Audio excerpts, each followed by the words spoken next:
Hello friends, स्वागत है आपका आपके अपने यूट्यूब चैनल पर। साथियों, आज का जो हमारा वीडियो है जनरल साइंस के पार्ट फिजिक्स से समतल दर्पण से पूर्ण प्रतिबिंब प्राप्त करने के लिए दर्पण की न्यूनतम ऊंचाई कितनी होनी चाहिए।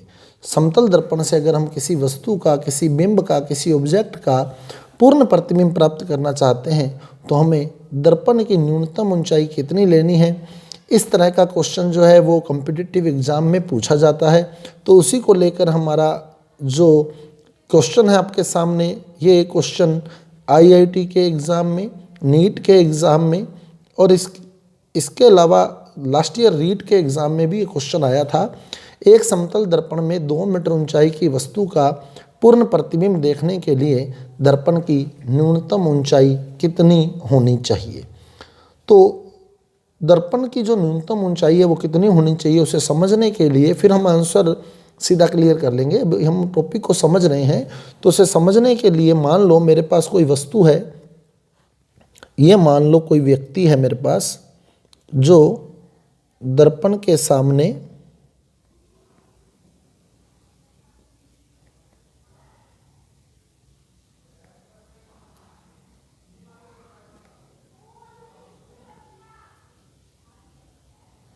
ये मान लिया ये व्यक्ति दर्पण के सामने खड़ा है और यहाँ इस व्यक्ति की आँख है और ये इस व्यक्ति की हाइट मान लेते हैं अपने कि इतनी इस व्यक्ति की हाइट है। ये इस व्यक्ति की हाइट होगी h।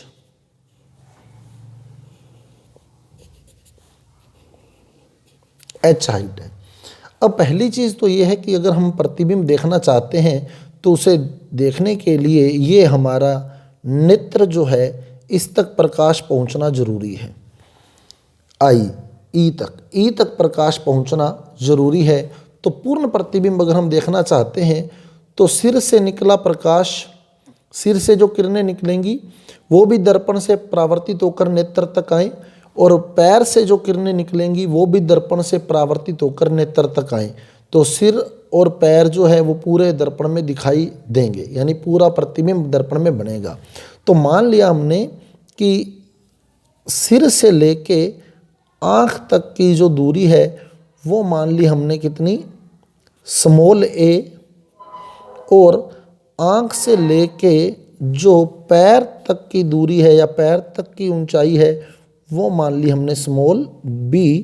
तो इस प्रकार जो h का मान हो गया वो हो गया स्मॉल a प्लस b।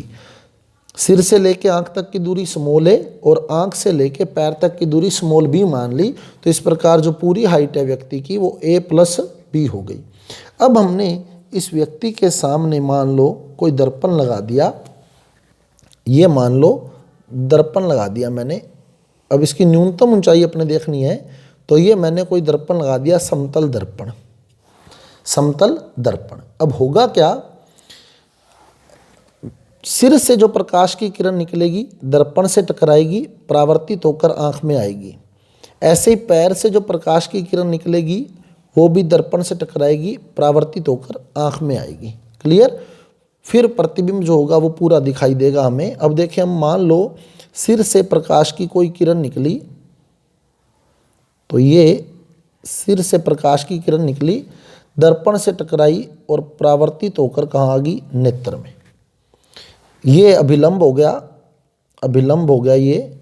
और आपतन कोण और परावर्तन कोण का मान बिल्कुल बराबर होता है। समतल दर्पण के लिए आपतन कोण और परावर्तन कोण का मान बिल्कुल बराबर होता है। तो सिर से निकलने वाली प्रकाश की किरण दर्पण से टकराई और नेत्र में आ गई, ये हो गया अभिलंब।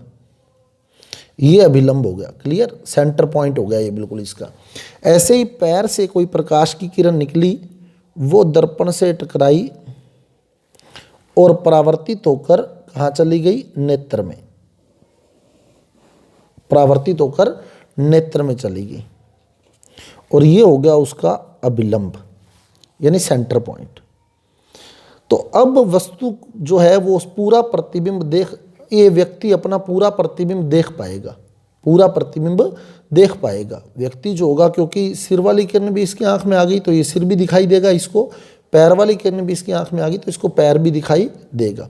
और क्योंकि आपतन कोण और परावर्तन कोण बिल्कुल बराबर होते हैं तो यानी ये जो अभिलंब होता है ये बिल्कुल मध्य बिंदु होता है, ये बिल्कुल सेंटर पॉइंट है, तो ये बिल्कुल सेंटर पॉइंट होता है इनका। तो इसका मतलब ये जो मिरर है वो इतना मिरर पर्याप्त है, क्योंकि यहाँ देखो इतना मिरर की इतनी हाइट जो है वो पूर्ण प्रतिबिंब देखने के लिए पर्याप्त है। क्यों? क्योंकि ये प्रकाश की किरण पैर वाली यहाँ टकरा रही है इस जगह पर, तो ये नेत्र में जा रही है, आपतन कोण और परावर्तन कोण बिल्कुल बराबर होंगे। ऐसे ही सिर वाली प्रकाश की किरण यहाँ टकरा रही है तो ये नेत्र में जा रही है।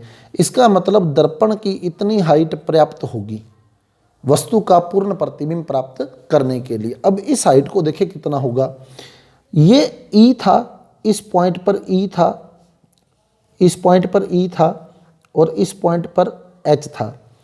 तो एच और ई के बीच की जो डिस्टेंस मानी थी हमने वो स्मॉल ए मानी थी। हेड यानी सिर और आंख के बीच की जो डिस्टेंस थी वो हमने मानी थी स्मॉल ए। तो ये वाला जो बिंदु है ये बिल्कुल मध्य बिंदु है। इसका मतलब इस बिंदु और आंख के बीच की जो डिस्टेंस होगी वो a/2 हो जाएगी, क्योंकि मध्य बिंदु है ये। तो ऊपर वाला हिस्सा a/2 है, नीचे वाला हिस्सा भी a/2 है। क्लियर? ऐसे ही यहाँ से लेके यहाँ तक, यहाँ से लेके आंख से लेके और यहाँ तक ये हाइट थी b और ये बिल्कुल सेंटर पॉइंट है, तो ये हो जाएगा b/2। तो दर्पण जो हमें चाहिए वो इतना दर्पण चाहिए, इतना। ये हाइट दर्पण की बहुत है वस्तु का पूर्ण प्रतिबिंब देखने के लिए। तो यानी a/2 प्लस b/2, दर्पण की जो हाइट आई क्या आई, a/2 प्लस b/2। एलसीएम आया क्या, 2, तो a प्लस b/2 और a प्लस b बराबर है h के, तो a प्लस b बराबर है h के, तो h/2। यानी जो दर्पण की हाइट होगी वो वस्तु की हाइट जो हमने मानी थी h मानना था उसकी जस्ट आधी होगी। दर्पण की हाइट वस्तु का पूर्ण प्रतिबिंब प्राप्त करने के लिए दर्पण की जो न्यूनतम ऊंचाई चाहिए वो वस्तु की ऊंचाई की आधी होनी चाहिए। क्लियर साथियों? अगर उम्मीद करता हूँ आपको समझ आ रहा होगा। बड़े आराम से आप लोग समझ सकते हैं कि सिर से आने वाली प्रकाश की किरण यहाँ टकराई, आँख में आई, सिर और आँख के बीच की दूरी a थी, तो दर्पण क्योंकि बिल्कुल सेंटर से आपतन कोण और परावर्तन कोण बिल्कुल बराबर होते हैं, अतः जो अभिलंब है और दर्पण है उसके बीच की डिस्टेंस a/2 हो जाएगी। ऐसे यहाँ भी अभिलंब और दर्पण के बीच की डिस्टेंस जो है वो b/2 हो जाएगी। क्लियर? तो a/2 और b/2 आप जोड़ेंगे तो आपके पास दर्पण की हाइट निकल जाएगी। a/2 प्लस b/2 करेंगे तो एलसीएम 2 आ जाएगा, a प्लस b/2 आ जाएगा। a प्लस b जो है वो बराबर है किसके, h के। a प्लस b बराबर है h के। और दर्पण आपको इतना चाहिए, देखो हाइट तो है इतनी, दर्पण आपको चाहिए इतना। ये अभिलंब है, ये भी अभिलंब है, यही दर्पण आपको चाहिए, ये दर्पण चाहिए आपको, क्योंकि यहाँ से किरण परावर्तित हुई है तो न्यूनतम दर्पण की हाइट इतनी होनी चाहिए। बड़ा हुआ तो दिखेगा ही दिखेगी पूरी, लेकिन न्यूनतम इतनी लेनी है ताकि प्रकाश की किरण दर्पण पर आपतित होकर परावर्तित हो सके। यहाँ से भी प्रकाश की किरण दर्पण पर आपतित होकर परावर्तित हो सके। तो a/2 प्लस b/2 आप करेंगे तो a प्लस b/2 दर्पण की जो ऊंचाई आएगी वो a प्लस b/2 आएगी। और a प्लस b बराबर है किसके, h के, यानी दर्पण की ऊंचाई h/2 आएगी, यानी वस्तु की ऊंचाई बट्टे 2। तो दर्पण की न्यूनतम ऊंचाई जो होती है वो वस्तु की ऊंचाई बट्टे 2, यानी वस्तु की ऊंचाई की आधी होती है। वस्तु 2 मीटर की है तो दर्पण की ऊंचाई न्यूनतम आपको 1 मीटर लेनी पड़ेगी। तो इस प्रकार आपके इस क्वेश्चन का आंसर आएगा 1 मीटर।